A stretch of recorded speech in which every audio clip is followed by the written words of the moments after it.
Hello everyone, welcome to Tactim. Today in this video, I'm gonna show you how to appear offline in WhatsApp. Before starting the video, please subscribe to Tactim. So, let's get started.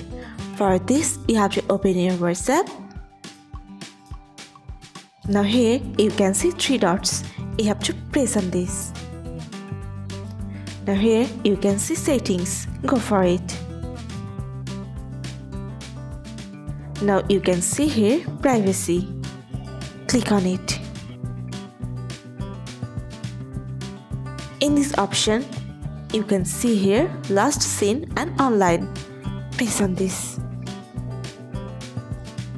If you want to appear offline in your WhatsApp, you have to select here nobody option. Here you also can see who can see when I'm online.